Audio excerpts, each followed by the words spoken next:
ইমাম মালিকের লাশ ময়দানে আনা হলো, খালি আকাশের নিচে সূর্যের তাপে ইমাম মালিকের কষ্ট হতে পারে।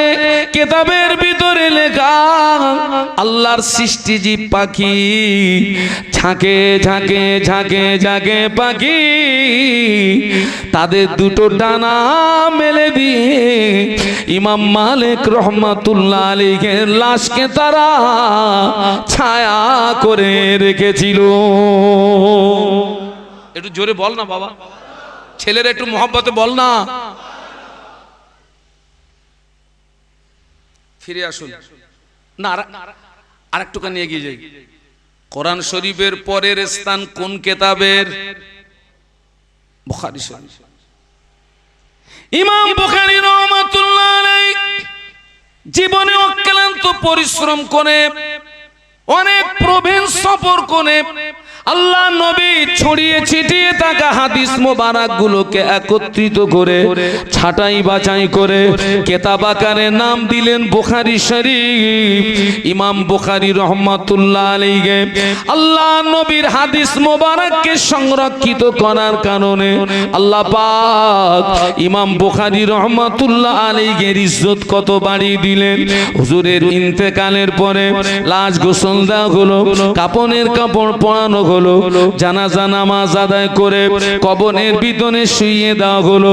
বিসমিল্লাহ ওয়া আলা মিল্লাতে রাসূলিল্লাহ তিন মুঠো করে মাটি দেওয়া হলো। মিনহা খালাকনাকুম ওয়া ফিহা নুঈদুকুম ওয়া মিনহা নুখরিজুকুম তারাতান উখরা। তিন মুঠো করে মাটি দিয়ে সবাই চলে গেল। একদিন অতিবাহিত হলো, 3 দিন অতিবাহিত হলো। ইমাম বুখারী রাহমাতুল্লাহ আলাইহির কবরটা ফেটে গেল, ফেটে গেল, ফেটে গেল, ফেটে গেল। হুজুরের কবরটা ফেটে গিয়ে হুজুরের কবরের ভিতর থেকে আল্লাহর জান্নাতি খুশবু বার হয়। কবরের ভিতর থেকে কি আসছে একটু জোরে বলুন। শাহানুর যদি মরে যায়, লাশ যদি এই খড়মপুরে দাফন করা হয়, আর 3 দিন পরে যদি কবর ফাটে, আশেপাশে যে কটা বাড়ি আছে থাকবে না মালকাসা মারবে? আরে থাকবে না পালাবে কেন? গন্ধ। ইমাম বুখারী রাহমাতুল্লাহ আলাইহির কবরের ভিতর থেকে আল্লাহ জান্নাতি খুশবু বার হচ্ছে। আশেপাশে যত বাড়ি ছিল তারা সব ওই খুশবুতে দেওয়ানা হয়ে গেছে, পাগল হয়ে গেছে। কিতাব এসছে হুজুরের কবরের মাটিগুলো তারা তুলে নিয়ে যেতে লাগলো বারকাতান হিসাবে। কিছু সংখ্যক মানুষ হুজুরের লাশকে সংরক্ষিত করলেন। কিতাবের ভিতরে লেখা, ইমাম বুখারী রাহমাতুল্লাহ আলাইহি আল্লাহ নবীর হাদিস মোবারককে সংরক্ষিত করার কারণে আল্লাহ পাক ইমাম বুখারী রাহমাতুল্লাহ আলাইহির উপরে খুশি হয়ে আল্লাহ পাক হুজুরের কবরটা জান্নাতের নূর দিয়ে গুলজার করে দিয়েছে।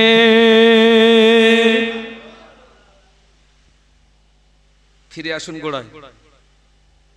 ফেরেশতা দিয়ে আদম নবীকে সেজদা করিয়ে আদম নবীকে সম্মানিত করেছিলেন, কিন্তু আমি বলেছি সেটা ছিল একটা সময়ের সঙ্গে সীমাবদ্ধ। আর আল্লাহ স্বয়ং আমাদের নবীর উপরে দরুদের নজরানা প্রেরণ করে, ফেরেশতারা নবীর প্রতি দরুদ পড়ে, এটা কোনো সময়ের সঙ্গে সীমাবদ্ধ নয়। অঙ্ক কষে দেখা গেল আদম নবীর চেয়ে আমাদের নবীর আরেকটু এগিয়ে চলুন। আদম আলাইহিস সালাতু ওয়াস সালাম জান্নাতের ভিতরে আল্লাহ পাক শুধু জায়গা দিলেন না, আল্লাহ পাক আমাদের আম্মা জান হাওয়া আলাইহিস সালাতু ওয়াস সালামের সঙ্গে আল্লাহ জান্নাতের ভিতরে আদম আলাইহিস সালামের সঙ্গে বিয়ের ব্যবস্থা করে দিলেন। আব্বা জান আম্মা জানের বিয়ের ব্যবস্থা হলো আল্লাহ পাক আদম এবং আম্মা হাওয়ার বিয়ের ব্যবস্থা করে দিলেন। বিবাহ হয়ে গেল। আব্বা জান ঘুমিয়েছিলেন, আব্বা জান ঘুম থেকে উঠে দেখে পাশে বিবি হাওয়া শুয়ে আছে। আব্বা এবং আম্মার বিয়ে হয় কোথায় একটু বলুন বলুন? জান্নাতে। বিয়ের ব্যবস্থা করে কে? আল্লাহ। বিয়ে হয়ে গেছে, আব্বাজান ঘুমিয়েছিলেন, ঘুম থেকে উঠে দেখে তো পাশে কে, বিবি হাওয়া। আর স্বাভাবিকভাবে পুরুষ হিসাবে নারীর প্রতি একটা আকর্ষণ, একটা টান থাকে না, থাকে না? আরে ভাই, কত আমার মতন বক্তা নারী কেলেঙ্কারিতে পড়ে গেছে, আছে না নেই? হুজুর শেষ, হুজুর কথা বলে না, হুজুর শেষ। কত মসজিদের ইমাম নারী কেলেঙ্কারিতে ধরা পড়ে গেছে। আর নেতা খাতার কথা তো আর বলবো না, ওদের পুরো মাল পাও। যেই দেখেছেন মা হাওয়া, অমনি হাত বাড়িয়েছেন আমাদের আব্বা আম্মার দিকে। আম্মা জান ওই সময় বলেন, আল্লাহ পাক আমাদেরকে জান্নাতের ভিতরে থাকার জায়গা দিয়েছেন। আল্লাহ পাক আমাদের জান্নাতের ভিতরে বিয়ের ব্যবস্থা করে দিয়েছেন। আলহামদুলিল্লাহ, বিয়ে আমাদের হয়ে গেল। আপনি যে আমার দিকে হাত বাড়াচ্ছেন, হুজুর আপনি কি আমার মোহরানাটা আদায় করেছেন? কোনটা কোনটা কোনটা? হাত তো বাড়াচ্ছেন, আর মোহরানা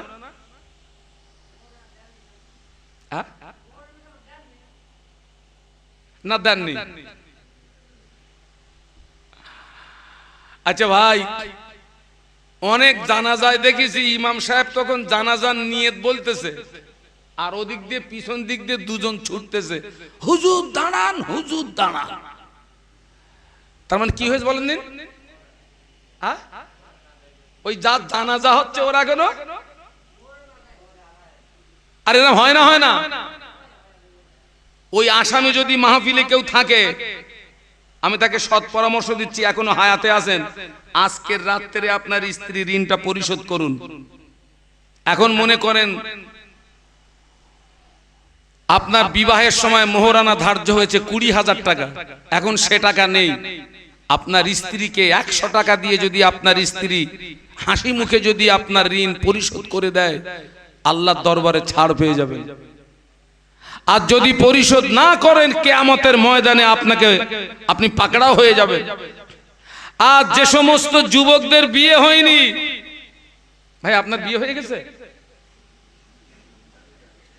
যে সমস্ত যুবকদের বিয়ে হয়নি, তোমাদের সৎ পরামর্শ দিচ্ছি, এখন তো দাম বাড়ানোর জন্য মোহর ধার্য হচ্ছে 5,42,601 টাকা 50 পয়সা। ও মাল দেবে বলে মনে হয় দাম বাড়াচ্ছে। সবচেয়ে শরীয়তের নিম্ন সংখ্যা যেটা, ওটাই মোহর ধার্য করো। বিবাহের মজলিসে তোমার বিবির ঋণ পরিশোধ করো, তবে বাড়ি গিয়ে তোমার বিবিকে টাচ করো। তার আগে টাচ করবি তো মরবি। আম্মাজান বলছে, হুজুর হাত তো বাড়াচ্ছেন, মোহরানা? আব্বার কাছে টাকা আছে, সোনা আছে, রূপো আছে, জান্নাতে যা কিছু নাজ নিয়ামত, একটারও মালিক আব্বা আদম না। আমি আল্লামা হুজুরের কিতাব থেকে বলছি, আমি যে ওয়াজ করছি আল্লামা হুজুরের কিতাব থেকে করছি। আব্বা জান আদম আলাইহিস সালাম আল্লাহ পাককে ডাক দিলেন, ও রব্বুল আলামিন, আল্লাহ পাক তুমি আমাকে দয়া করে জান্নাতে থাকার জায়গা দিয়েছো, তুমি আমাকে দয়া করে বিয়ের ব্যবস্থা করে দিয়েছো। আলহামদুলিল্লাহ, বিয়ে আমার হয়ে গেল। আল্লাহ পাক আমার বিবি হাওয়া আমার কাছে মোহরানা চায়, আমি কি দিয়ে মোহরানা আদায় করব? আমার বলে তো কিছুই নাই। জান্নাতে যা কিছু নাজ নিয়ামত, সব কিছুর মালিকানা তোমার আল্লাহ, আমার বলে কিছুই নাই। আমি কি দিয়ে মোহরানা আদায় করব? আল্লাহ বলে, আদম ঠিকই বলেছো আদম, সত্য বলেছো আদম, জান্নাতে যা কিছু নাজ নিয়ামত, সব কিছুর মালিকানা আমি আল্লাহ, আমার তোমার বলে কিছুই নাই। ও আমার আদম, আমি আল্লাহ তোমাকে একটা রাস্তা বলে দিচ্ছি, তুমি জান্নাতের ভিতরে আমার আখিরি জামানার নবীর নামের উপরে 20 বার দরুদ শরীফ পড়ে না, আমি আল্লাহ পাক আমার হাবিবের উপরে পঠিত দরুদ তোমার পক্ষ থেকে তোমার বিবির মোহরানা বানিয়ে দেব। একটু জোরে বলেন না, একটু মহব্বতে বলেন না।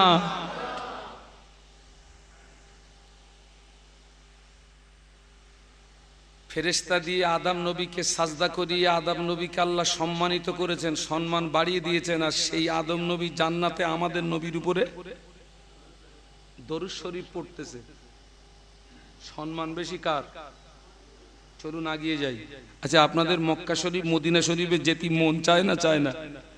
চলেন তো একটু ফ্রি পয়সায় ঘুরে আসি। দরুদ শরীফ আল্লাহুম্মা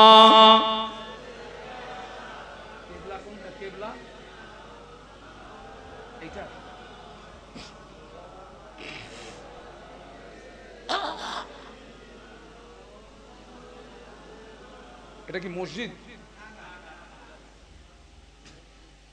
দরুদ শরীফ আল্লাহুম্মা। এ ভাই দেখো তো, এটা কি একটা বেলেট?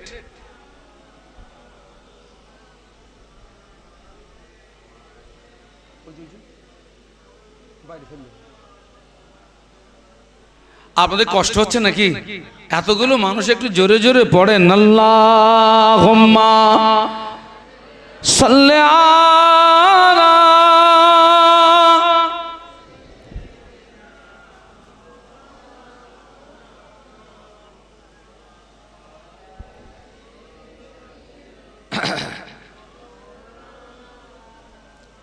पैगंबरों का रोजा दिखा दे खुदाया, दरे मुद्दत से मिला दे खुदाया, शराबे मोहब्बत पिला दे खुदाया, पैगंबरों का रोजा दिखा दे खुदाया। अल्लाहुम्मा पढ़ो बाबा, ऐ ছেলেরা জোরে জোরে পড়ো। মাওলানা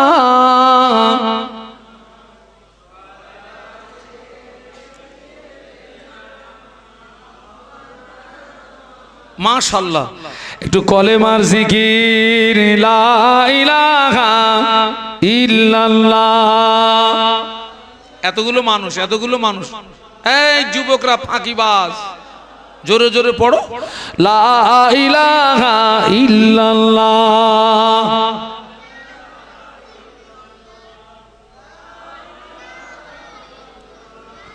মুহাম্মাদুর রাসূলুল্লাহ। আল্লাহুম্মা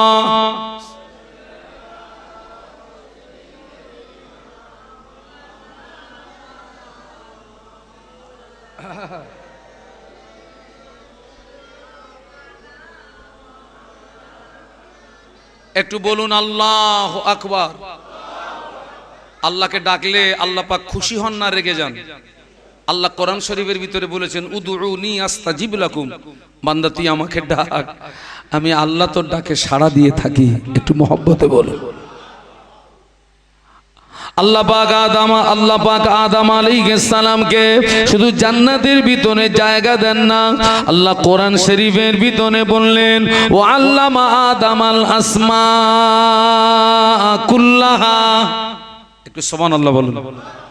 আলিফ লাম মিম কটা হরফ? আলিফ হারফুন, লাম হারফুন, মিম হারফুন। যে ব্যক্তি 3টে হরফ উচ্চারণ করলো, আল্লাহ খুশি হয়ে ওর নামায় আমলে 30টা নেকি দিয়ে দিল।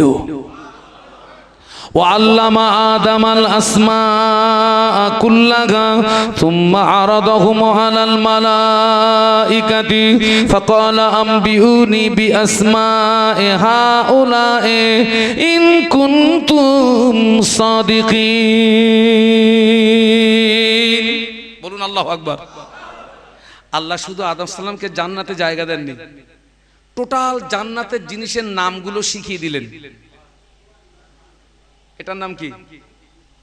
আল্লাহ বললেন আদম এটার নাম এই, এটার নাম জগ। আল্লাহ বললেন আল্লাহ আদম এটার নাম এই, আর তার পাশে যেটা আছে গ্লাস। আল্লাহ বললেন আদম এটার নাম এই। আরে ভাই জান্নাতে তো আর চিলিপচি জগ টগ নেই, আমি উদাহরণ দিচ্ছি। এইরকম একটা একটা করে টোটাল জিনিসের নামগুলো আল্লাহ শিখিয়ে দিয়েছেন কাকে? আদম সালামকে। শিখিয়ে দেওয়ার পরে আল্লাহ ফেরেশতাদেরকে ডাকলেন, সুম্মা আরাদাহুম আলাল মালাইকা ফাকালা আনবিউনি বিআসমাই হাউলায়ে ইন কুনতুম সাদিকিন। ওই জিনিসগুলো আল্লাহ ফেরেশতাদের সামনে উপস্থাপন করে বললেন, ফেরেশতারা তোমরা যদি সত্যবাদী হও এই জিনিসের নামগুলো বলে দাও। আল্লাহ তো আব্বা আদমকে শিখিয়ে দিয়েছেন, লেকিন ফেরেশতাদেরকে তো। ফেরেশতারা জবাব দিচ্ছে, কলু সুবহানাকা লা ইলমা লানা ইল্লা মা আল্লামতানা ইন্নাকা আনতাল আলিমুল হাকীম।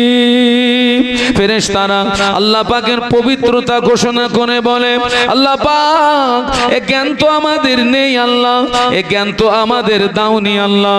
ফেরেশতারা যখন জবাব দিতে অসমর্থ হয়ে গেল, আদম আলাইহিস সালামকে আল্লাহ ডেকে ওই জিনিসগুলো উপস্থাপন করে বললেন, আদম এই জিনিসের নামগুলো কি তুমি বলতে পারো?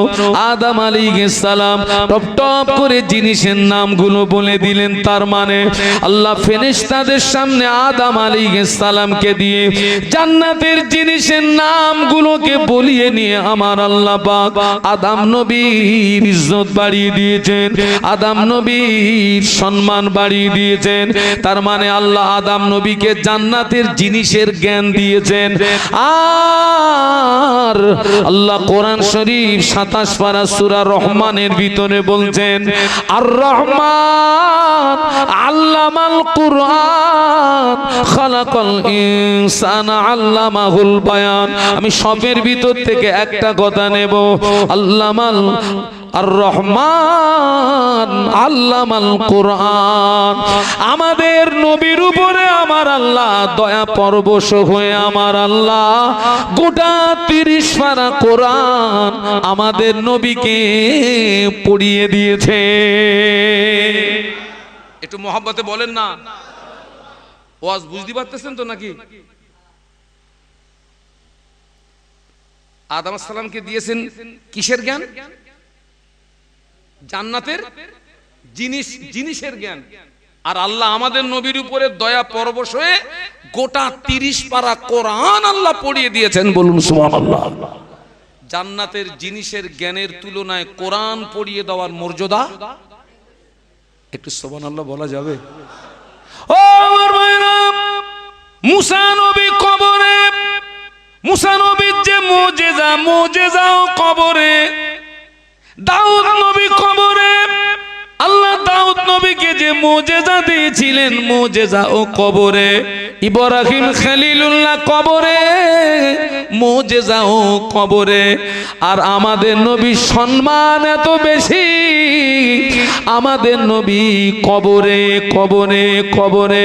নবীর জীবনের শ্রেষ্ঠ মুজিজা হলো কোরআন শরীফ, কোরআন শরীফ, কোরআন শরীফ।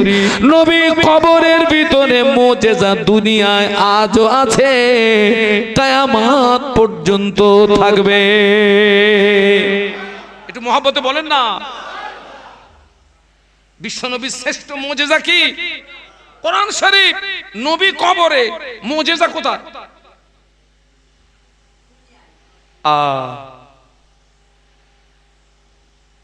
কোরআন পৃথিবীর জমিনে আসার পর থেকে আজ পর্যন্ত বহু মানুষ চক্রান্ত করেছিল কোরআনকে ধ্বংস করতে হবে, কোরআনকে বিনষ্ট করতে হবে, আজও পর্যন্ত কেউ পারে নাই, কিয়ামত পর্যন্ত পারবে না। কেননা আল্লাহ নিজেই ঘোষণা দিয়েছেন, ইন্না নাহনু নাযালনা যিকরা ওয়া ইন্না লাহু লাহাফিজুন। আল্লাহ বলেছেন কোরআন নাজিল করেছি আমি এবং কোরআন হেফাজতের দায়িত্ব আমি আল্লাহ নিজেই গ্রহণ করেছি। তাম পৃথিবীর জমিনে যত কোরআন শরীফ, সব কোরআন শরীফ গুলোকে নিয়ে আজকে রাতে যদি আটলান্টিক মহাসাগরে ডুবিয়ে দেওয়া হয়, তাম পৃথিবীর জমিনে যত কোরআন শরীফ, সব কোরআন শরীফ গুলোকে নিয়ে আজকে রাতে যদি পুড়িয়ে ছাই করে দেওয়া হয়, আল্লাহর নামে শপথ করে বলছি আবার পূর্ব দিক দিয়ে সূর্য ওঠার আগে নতুন কোরআন জন্ম নেবে। কেননা আমার আল্লাহ পাক তামাম পৃথিবীর জমিনে তার লক্ষ লক্ষ বান্দা বান্দির সিনার ভিতরে কোরআন হেফাজত রেখেছে। একটু জোরে বলা যায় না? একটু মহব্বতে বলা যায় না? তাকবীর দেন, নারায়ে তাকবীর। জোরে বলুন নারায়ে তাকবীর। এই গ্রামের একটা হাফেজে কোরআনকে গানে দাঁড় করিয়ে দেন। কত ছেলে 10 বছরে কোরআনের হাফেজ হয়ে গেছে, কত মেয়ে 10 বছরে কোরআনের হাফেজা হয়ে গেছে। ওই রকম একটা ছেলে, ওই রকম একটা মেয়েকে এখানে দাঁড় করিয়ে দেন, 6 থেকে 8 ঘন্টা সময় দেন। ওই ছেলেটা, ওই মেয়েটা এক জায়গায় দাঁড়িয়ে দাঁড়িয়ে সূরা ফাতিহা থেকে মিনাল জিন্নাতি ওয়ান নাস এক জায়গায় দাঁড়িয়ে দাঁড়িয়ে গোটা 30 পারা কোরআন তেলাওয়াত করে দেবে।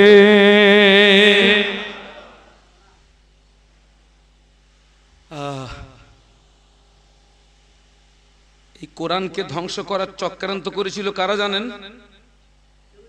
ইহুদিরা। নবীকে মদিনা শরীফ থেকে তুলে আনার চক্রান্ত করেছিল কারা? ওই শয়তানরা। গাজার মাটিতে মুসলমানদের, আমার মুসলমান ভাইদের মারছে কারা? ওই শয়তানরা।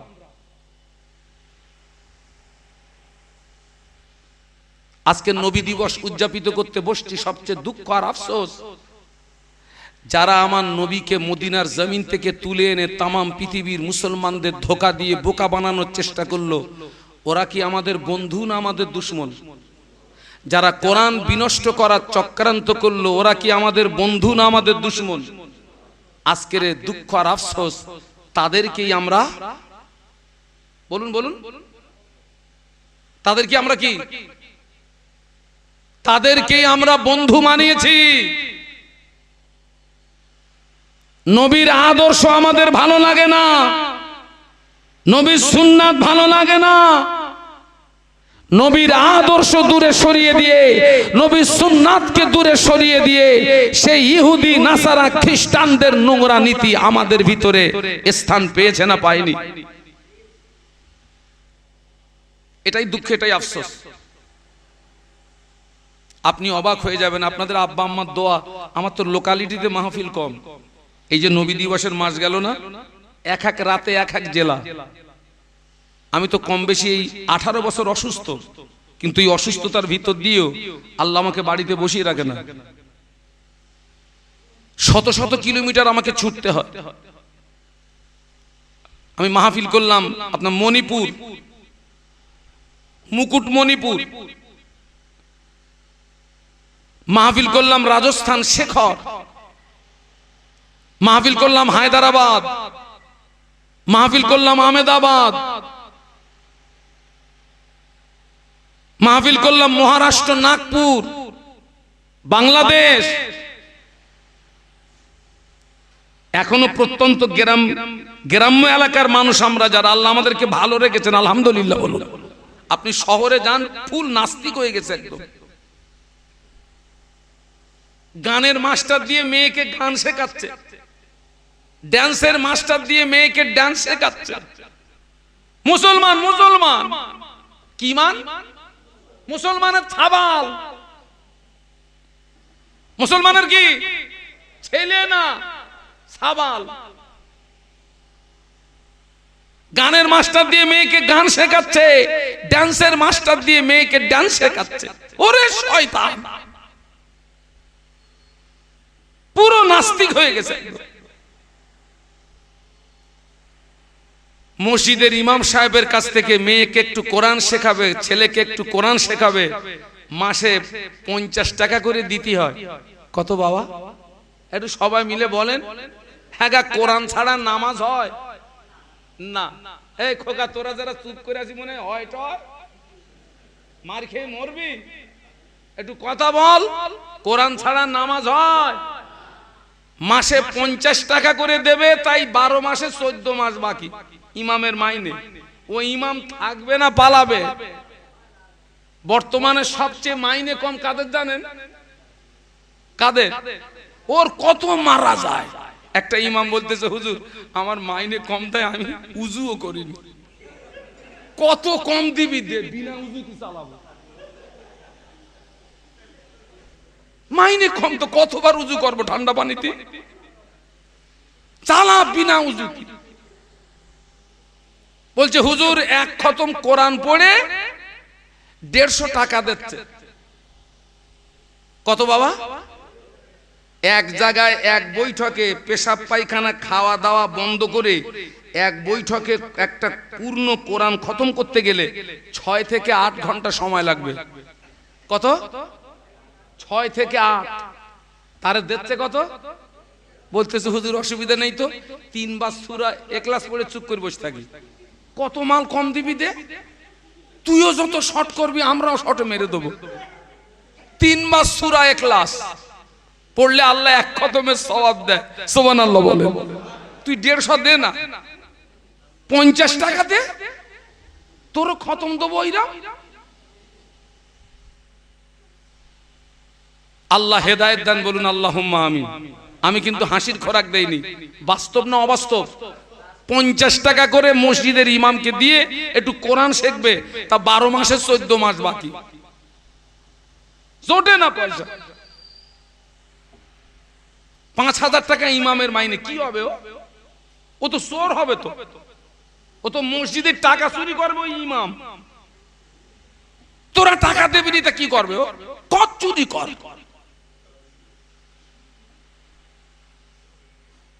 আল্লাহ পাক আমাদেরকে হেদায়েত দান বলুন আল্লাহুম্মা আমিন।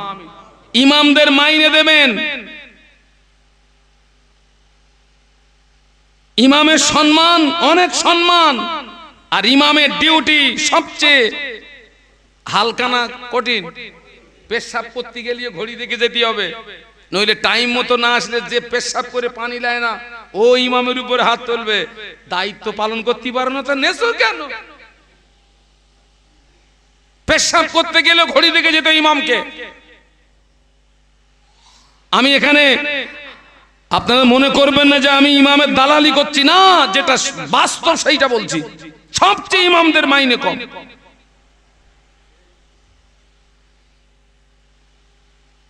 কোন কোন মসজিদ আছে সরকার যেটা দেয় শুধু ওইটা দেয়, আর দেয় না। ও নামাজ হবে, ও নামাজ হবে। মুফতি সাহেবদের কাছে ফতোয়া নেবেন তো, সরকার যা দেয় শুধু ওই দেয়, আমরা কিছু দেইনি। আল্লাহ হেদায়েত দান বলুন আল্লাহুম্মা আমিন। ছেলেকে কোরআন শেখাবেন, মেয়েকে কোরআন শেখাবেন। আপনার ছেলে মাস্টার হোক, ডাক্তার হোক, উকিল হোক, ইঞ্জিনিয়ার হোক, পাইলট হোক, এগুলো প্রয়োজন আছে, তবে কোরআনের শিক্ষা বাদ দিয়ে নয়। আল্লাহ রাসূল বলেছেন তলাবুল ইলমি ফারিদাতুন আলা কুল্লি মুসলিমি ওয়া মুসলিমা। প্রত্যেকটা মুসলিম নরনারীর জন্য দ্বীনের ইলম অর্জন করা কি ফরজ, ফরজ, ফরজ, ফরজ। কতটা জ্ঞান অর্জন করা ফরজ? নামাজ পড়তে গেলে যতটা জ্ঞানের প্রয়োজন, রমজানে রোজা রাখতে গেলে যতটা জ্ঞানের প্রয়োজন, হজ করতে গেলে যতটা জ্ঞানের প্রয়োজন, যাকাত দিতে গেলে যতটা জ্ঞানের প্রয়োজন, বিবি বাল বাচ্চাকে নিয়ে সংসার পরিচালনা করতে গেলে জ্ঞানের প্রয়োজন, এতটা জ্ঞান অর্জন করা কি ফরজ। আপনারা আমাকে ভুল বুঝবেন না, এখনো পর্যন্ত অনেক অনেক অনেক মুসল্লি আছে দাড়ি চুল পেকে পুরো একদম পাটের ফেসো মতন হয়ে গেছে, এখনো সুবহানাল্লাহ দিয়ে নামাজ পড়ে। ঠিক বলেছি না ভুল বলেছি? সুবহানাল্লাহ। চাচা সুবহানাল্লাহ দেওয়ার কতদিন চালাবা? সুবহানাল্লাহ দিয়ে চলে ততদিন নামাজের সূরা কেরাত মাসলা মাসাইল দোয়া দরুদ ধারাবাহিকতার সঙ্গে শিখতে সময় লাগে যতদিন, ততদিন সুবহানাল্লাহ চলে। তারপরে আর সুবহানাল্লাহ চলে না। কলেমাটাও ভালো করে পড়তে পারে না। কলেমা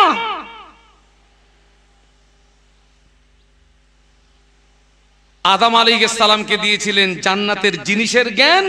আল্লাহ আমাদের নবীর উপরে দয়া পরবশ হয়ে গোটা 30 পারা কোরআন আল্লাহ আমাদের নবীকে পড়িয়ে দিয়েছিলেন। একটু জোরে বলুন, আর একটু মহব্বতে বলুন। টোটাল নবীকে যা দিয়েছেন একা আমাদের নবীকে। আচ্ছা, কোন নবীর ওসিলায় জমজমের পানি? আমাদের নবীর জমজম দেখান তো।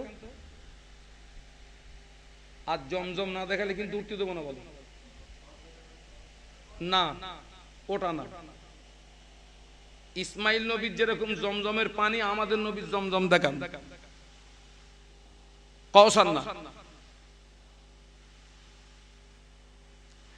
ইসমাইল আলাইহিস সালামের আব্বার নাম কি? ওইভাবে বললেন, বলুন হযরত ইব্রাহিম আলাইহিস সালাম কিংবা খলিলুল্লাহ। এখানে আরো একটা জিনিস দেখুন, বাপ ও নবী, ছেলেও।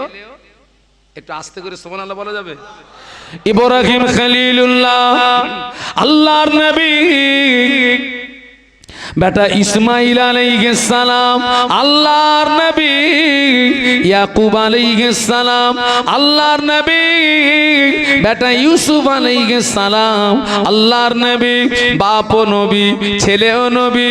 ফুরফুরা শরীফের মুজাদ্দিদুজ্জামান আল্লাহর ওলি, তানার 5 কলিজার টুকরা, তানারাও আল্লাহর ওলি। বাপ নবী, ছেলে নবী, বাপ ওলি, ছেলে ওলি, কত সুন্দর মিল।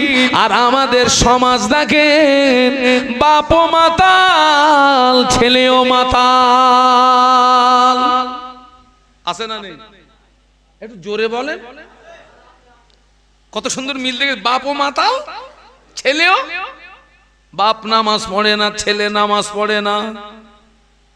বাপ ঝাড়াপাটি, ছেলে ডবল ঝাড়াপাটি।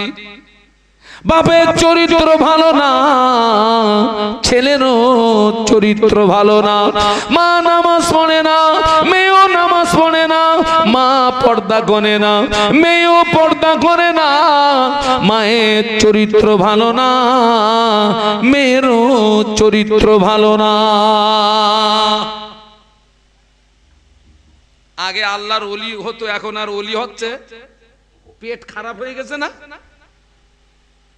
এই খোকা, ওই ইট তৈরি হয় কোথায়? ভাটায় না? বানায় কিসে ইট? ফার্মে। আচ্ছা, ফার্ম যদি এইরাম হয়, ইট এইরাম হবে?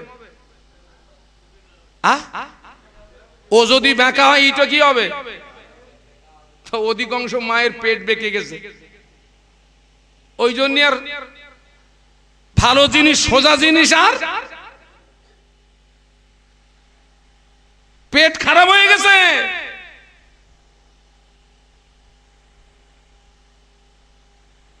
সংবাদ নিয়ে দেখেন সমাজের অবস্থা কি। আল্লাহ হেদায়েত দেন, বলুন আল্লাহুম্মা আমিন, আল্লাহুম্মা আমিন। আল্লাহ পৃথিবীর জমিনে যাকে বন্ধু হিসাবে গ্রহণ করেছেন, তার আগে তার থেকে পরীক্ষা নিয়েছেন, নিয়ে দেখেছেন এই ব্যক্তি আমার বন্ধু হওয়ার যোগ্য ব্যক্তি কিনা।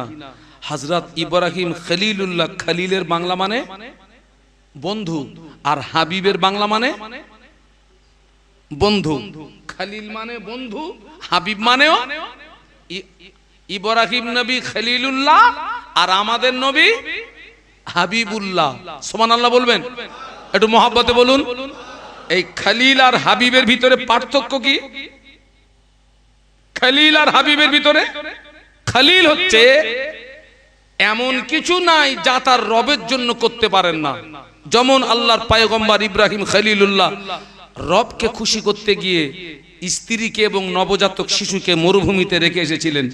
রবকে খুশি করতে গিয়ে আগুনের ভিতরে বলুন থাকতে হয়েছিল। আর হাবিব, রব এমন কিছু নাই যা তার হাবিবের জন্য করতে পারেন না। একটু জোরে বলুন।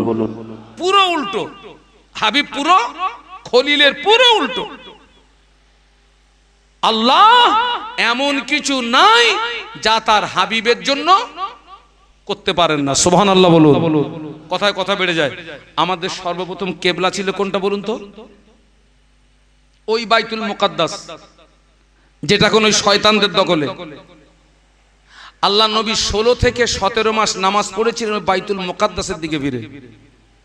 তো আল্লাহ নবী বাইতুল মুকাদ্দাসের দিকে ফিরে নামাজ পড়ছেন ঠিকই, কিন্তু বারে বারে আসমানের দিকে ফিরে ফিরে তাকাতেন আর মনে মনে হতো, আল্লাহ বাইতুল মুকাদ্দাসটা কেবলা না হয়ে কাবা শরীফটা যদি আমার জন্য কেবলা হতো, মনের দিক দিয়ে খুব তৃপ্তি পেতাম, আনন্দিত হতাম, খুশি হতাম।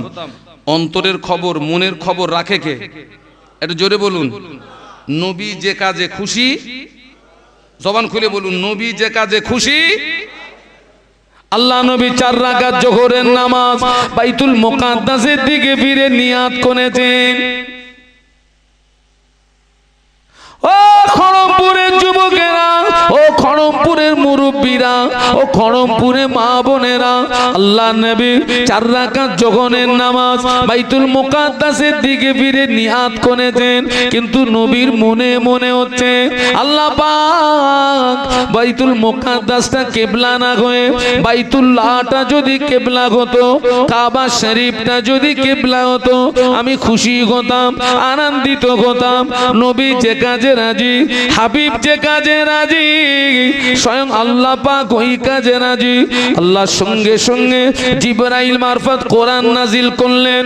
কদ নারা তাকাল্লুবা ওয়াজহিকা ফিস সামাই ফালানুওয়াল্লিয়ান্নাকা কিবলাতান তারদাহা ফাওয়াল্লি ওয়াজহাকা শাতরাল মাসজিদিল হারাম। আল্লাহ পাক জিবরাইল দিয়ে ওহী নাজিল করলেন, ও জিবরাইল যাও, আমার নবী নামাজ পড়ে বারে বারে আসমানের দিকে ফিরে ফিরে চায়। আমার নবীর মনে মনে হচ্ছে, বাইতুল মুকাদ্দাসটা কেবলা না হয়ে কাবাটা কেবলা হলে আমার নবী খুশি হতো। ও জিবরাইল, আমার হাবিব যে কাজে খুশি, আমি আল্লাহ ওই কাজে খুশি। আমার হাবিবকে গিয়ে বলো, আমি আল্লাহ পাক আমার হাবিবের জন্য আমি কাবা শরীফকে কিবলা বানিয়ে দিলাম। একটু মহব্বতে বলুন না।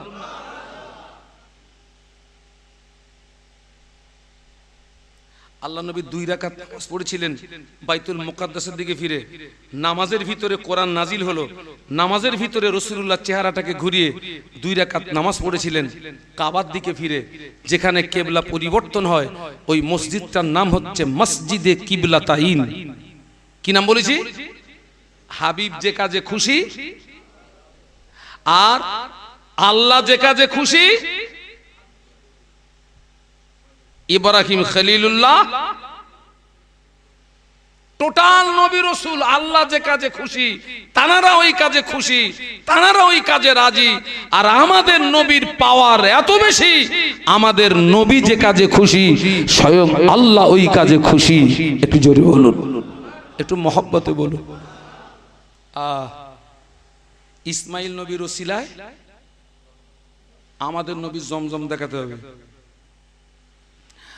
আল্লাহ পাক বললেন, ইব্রাহিম তোমার স্ত্রী এবং তোমার নবজাতক শিশুকে নিয়ে এখন যেখানে কাবা, এই জায়গাটা ছিল মরুভূমি এলাকা, মানব শূন্য এলাকা, যেখানে কোনো মানুষ নেই, কোনো খাদ্য নেই, কিছু নেই, মরুভূমি আর মরুভূমি। আল্লাহ বললেন, তোমার স্ত্রীকে তোমার নবজাতক শিশুকে ওখানে রেখে এসো। আল্লাহর পয়গম্বর একবারও কিন্তু প্রশ্ন তোলেননি যে কেন আমার স্ত্রীকে আর আমার নবজাতক শিশুকে রেখে আসবো। আল্লাহ হুকুম করেছেন, আল্লাহর পয়গম্বর হুকুম মেনে নিয়েছেন। একটু জোরে বলুন, আর একটু জোরে বলুন। আল্লাহ আমাদের উপরে যে হুকুম করেছেন, আমরা সে হুকুম মেনে নিছি? না। 5 ওয়াক্ত নামাজ কার হুকুম? সব নারী আর সব পুরুষ পড়ে, বলতেছে হুজুর নামাজ পড়ি আর না পড়ি আমার মন ভালো। ও বলো পাক্কা চিটিংবাজ বলো, নামাজ পড়ি আর না পড়ি? হ্যাঁ না, তুই নামাজ পড়িস নি তোর মন ভালো মানে?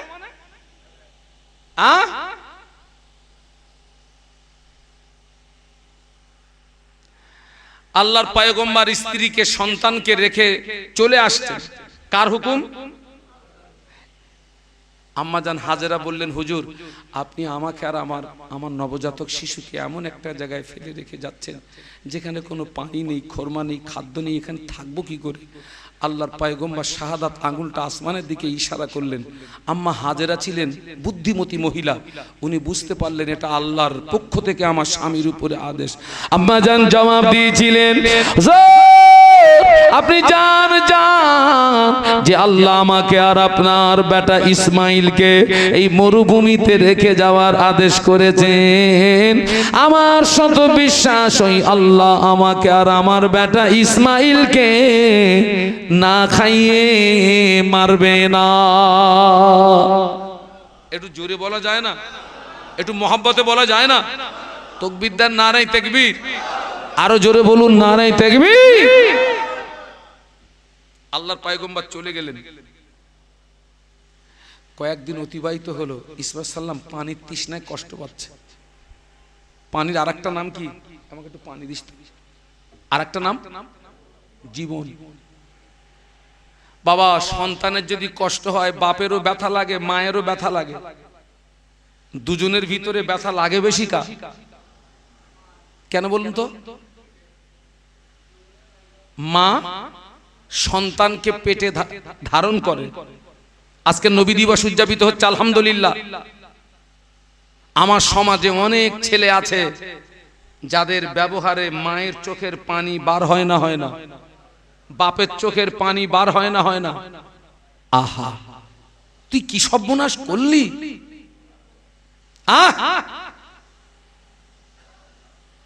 তুই কি সর্বনাশ করলি! আগে আসতে বলতে হবে? হ্যাঁ, না না কিয়াম করার দরকার নেই। খোকা একটু আগে আসবি বাপ, একবার বলবো আর আড়াই বলো, আড়াই বলতে পারবো না, আগে আসতে হবে। আর একটু কলেমার জিকির লা ইলাহা। আসেন আসেন আসেন আসেন আসেন আসেন আসেন, একটু আগে আসেন, আসেন আসেন। লা ইলাহা ইল্লাল্লাহ।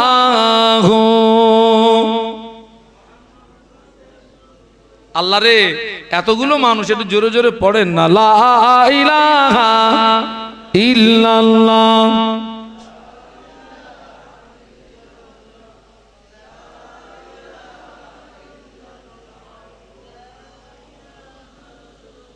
আলহামদুলিল্লাহ। লা ইলাহা ইল্লাল্লাহ মুহাম্মাদুর রাসূলুল্লাহ। আল্লাহুম্মা পড়ো বাবা, জোরে জোরে পড়ো।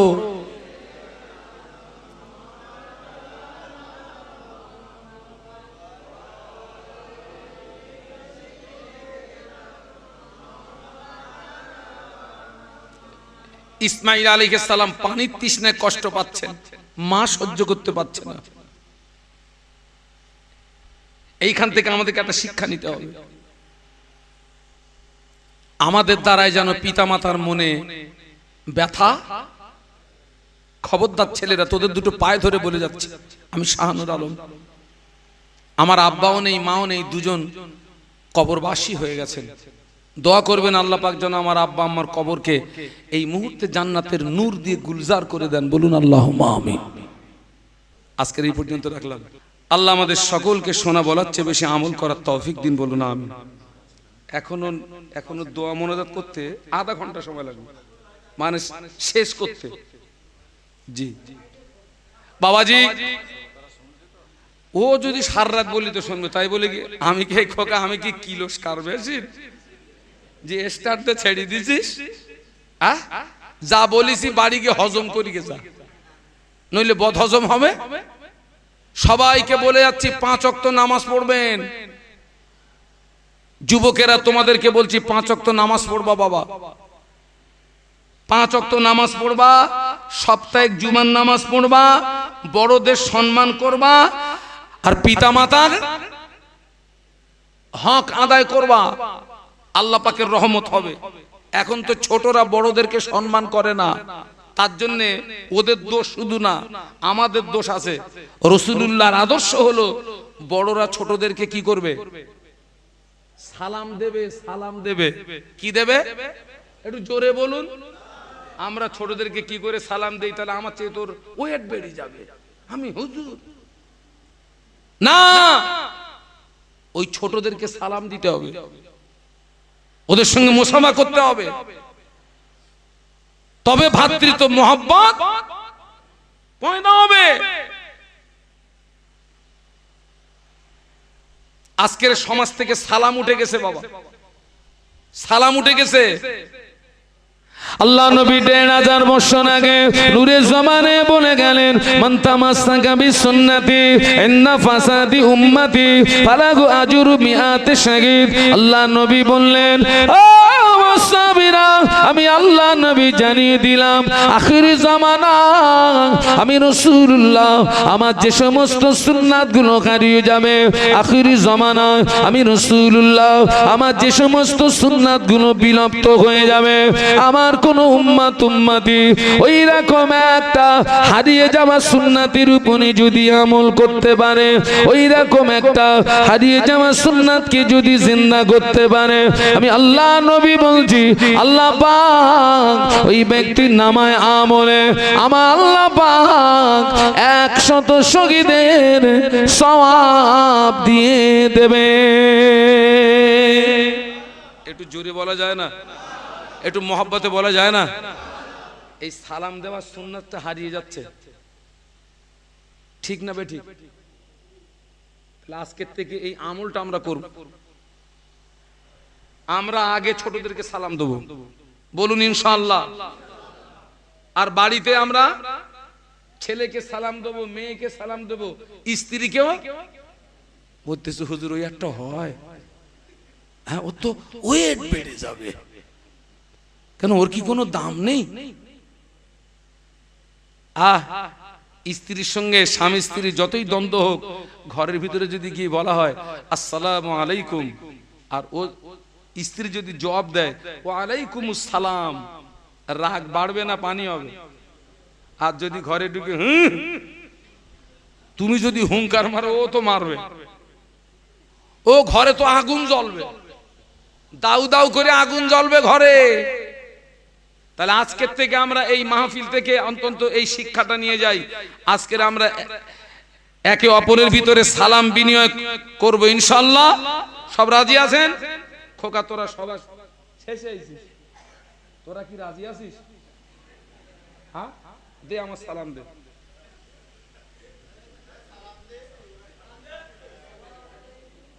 না না আপনার দিদি বলিনি, এই যুবকদের বলেছি আমার সালাম দে। দাও দাও দাও দাও। আচ্ছা ঠিক আছে, আমি তোমাদেরকে সালাম দিচ্ছি, আসসালামু আলাইকুম। এইবার তোমরা আমাকে সালাম দাও।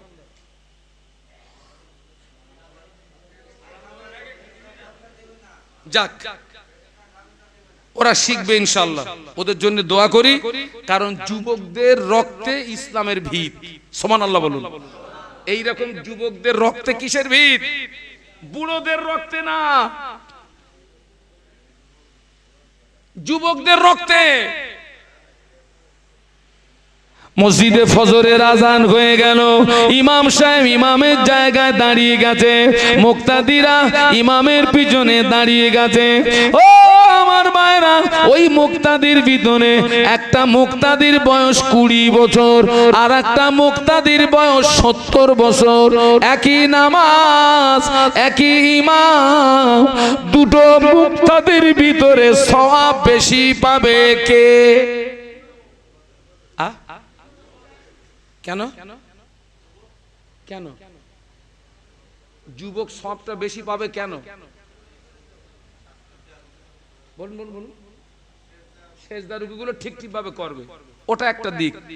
ও ভাই যা বলেছো ভালো দিক বলেছো, তবে এর মারাত্মক দিক হচ্ছে যারা বুড়ো হয়ে গেছে, ও আমার মায়েরা, ওদেরকে আর মদ ডাকে না, ওদেরকে আর গাঁজা ডাকে না, ওদেরকে আর মেয়েরা ডাকে না। বুড়োরে ডেকে কি মরবে? মেয়েরা বুড়োদেরকে মেয়েরা ডাকে না, যে বুড়ো হয়ে গেছে মেয়েরা ডাকে না, মদ ডাকে না, গাঁজা ডাকে না। কিন্তু এই যুবকদেরকে মদ ডাকে আমার কাছে আয়, গাঁজা ডাকে আমার কাছে আয়, কত মেয়েরা ডাকে আমার কাছে আয়। ওই যুবক ছেলেটা মদের মুখে লাথি মেরে, গাঁজার মুখে লাথি মেরে, ওই নারীর মুখে লাথি মেরে আল্লাহু আকবার বলে যখন নামাজে দাঁড়িয়ে যা, আমার আল্লাহ পাকের আরশ খুশি হয়ে যা। জোরে বল না, মহব্বতে বল না। সব 5 ওয়াক্ত নামাজ পড়িস, আমার কথা মনে থাকবে নাকি ইনশাআল্লাহ? তবে নামাজ যে পড়বেন, আল্লাহ রসুল বলেছেন সাল্লু কামা রাআইতুমুনি সল্লি, নামাজ পড়ো ওইভাবে যেভাবে আমাকে পড়তে দেখো। সুবহানাল্লাহ বলুন। কে বলেছেন? আল্লাহ রসুল বলেছেন সাল্লু কামা রাআইতুমুনি সল্লি, নামাজ পড়ো ওইভাবে যেভাবে আমাকে পড়তে দেখো। আচ্ছা ভাই, আমরা তো নবীর জমানার মানুষ না, আর নবীকে যারা দেখেছেন আমরা তো তানাদেরকেও দেখি নাই, তাহলে নবী কি করে নামাজ পড়েছেন আমি কি করে দেখবো আর জানবো? রসুল তো বলেছেন আমার মতো নামাজ পড়ো ওইভাবে যেভাবে আমাকে পড়তে দেখো। নবীর মতো নামাজ পড়তে গেলে হাক্কানি আলেমদের কিতাব পড়তে হবে। বসিরহাটের আল্লামা বড় মাওলানা রুহুল আমিন রাহমাতুল্লাহ আলাইহি বাংলা ভাষায় নামাজ শিক্ষা লিখেছেন। ওই নামাজ শিক্ষা থেকে যারা নামাজ পড়বে ওদের নামাজটা আমার নবীর মতো নামাজ হবে। একটু জোরে বলেন না। অনেকে নামাজ পড়ে চোখ বন্ধ করে নামাজ পড়াটা মাকরুহ। কি বলেছি? চোখ বন্ধ করে যারা নামাজ পড়বে ওরা কানাহুর পাবে। কি হুর? আল্লাহ একটা মোমেনকে 70টা করে হুদ দেবে, 70টা করে হুদ দেবে। যারা চোখ বন্ধ করে নামাজ পড়বে ওরা কানাহুর পাবে। চোখ বন্ধ করে নামাজ পড়বেন না। 2 নাম্বার হলো 1 রাকাত নামাজে সেজদা আছে কটা?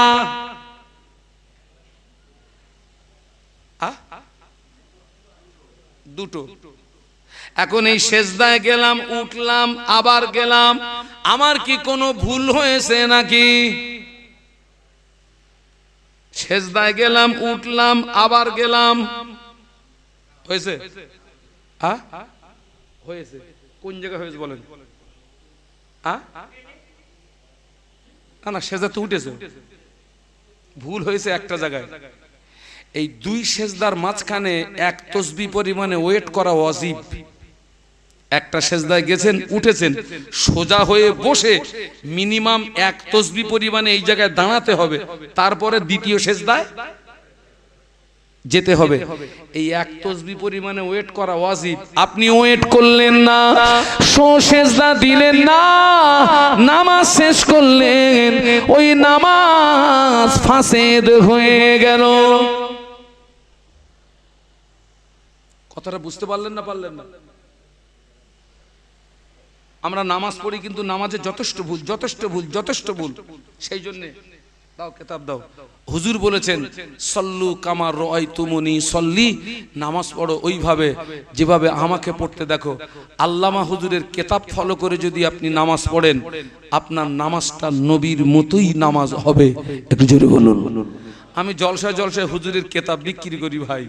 হাওড়া জেলা, হুগলি জেলা, পশ্চিম মেদিনীপুর, পূর্ব মেদিনীপুর, বাঁকুড়া, হাজার কিতাব বিক্রি করেছি আমি। একদিকে দ্বীনি খেদমত, অপরদিকে আল্লামা হুজুরের কিতাব বিক্রি করলে তার রুহানি দোয়াটা পাওয়া যাবে না? যাবে না? যাবে। এই কিতাব বিক্রি করি ছেলেরা। আমরা এখনো অনেকে ফরজ গোসল কি করে করতে হয় জানি না, অনেক মায়েরাও জানে না। জি, এর প্রিন্ট 70 টাকা, আমি এটা 50 টাকায় বিক্রি করি, 50 টাকায়। যদি কারোর প্রয়োজন, অনুরোধ করব ছেলেরা, যদি কাছে 50 টাকা থাকে, জীবনে অনেক পয়সা খরচ করেছিস, আমার এই সাথী ভাইয়ের কাছ থেকে 50টা টাকা দিয়ে হুজুরের একটা কিতাব নেবেন, ওই কিতাব ফলো করে নামাজ পড়বেন, নামাজটা নবীর মতো নামাজ হবে। উঠে দাঁড়ান, একটু সালাম পড়িয়া নবী।